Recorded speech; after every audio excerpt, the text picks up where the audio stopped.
জাকাত যে নেশাবে ধরুন ওই নেশাবের কুরবানি ওয়াজিব।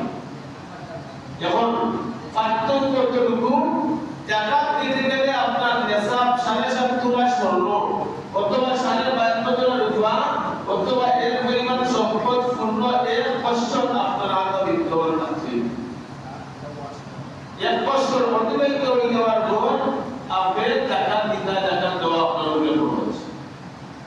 কুরবানির ব্যাপারে সম্পদ কতটুকু 1 বছর শর্ত নাই।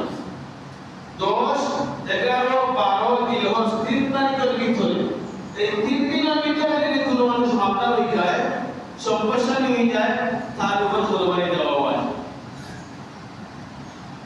যেমন তো অনেক আমরা বাতি দিব যে 7.5 তোলা স্বর্ণ দাম প্রায় 15 লক্ষ টাকা, কম বেশি, তাহলে আমার 8-10 লাখ বাতি কুরবানি দিতে না।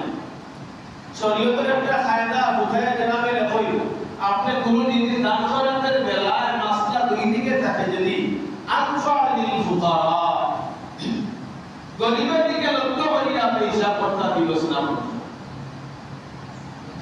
আপনার কাছে স্বর্ণ পরিমাণ হিসাব করলে দেখা যায় মাল আছে 5 লাখ টাকা, 6 লাখ টাকা সম্পদ আছে, কুরবানি আয় এমন জি না, আপনি রুফার থেকে হিসাব করুন। 52 টাকা রুফার দাম কত হয়?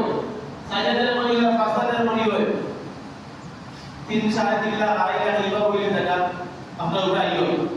কুরবানি আপনার উপর ওয়াজিব হয়ে যায়, আপনি রুফার হিসাব করে আপনি হয়। এই মালের উপরে সম্পদের উপরে কুরবানি রুফার হিসাব করে আপনি লুকা।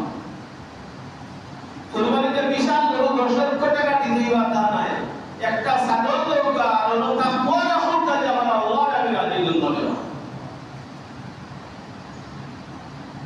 গরু আলহামদুলিল্লাহ ফায়দা কাজ যেদিকে ভালো হয়, গরু লৌকা, ছাগল লৌকা, ফলক মানতার নিয়ত খানটা রাখতে হবে যে আমি আল্লাহ লাগি দিলাম, আল্লাহকে পাওয়ার জন্য দিলাম, এটা মধ্যে আমি সরিয়া সোয়ারি বানাইয়া জান্নাতে ঢুকতাম।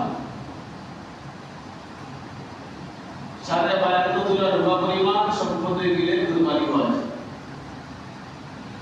আরো প্রশ্ন, 52 তোলা রূপা দিকে হিসাব বললাম না, যখন পরে সারা বছর আপনার বিবি বাচ্চা আপনার কিছু সরঞ্জাম আছে, সারা বছর যাতে চিন্তা বলে না,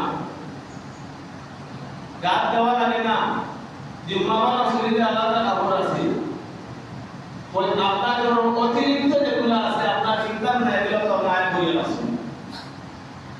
জাকাতের ক্ষেত্রে আমি কুরবানির ক্ষেত্রে আলোচনা করি।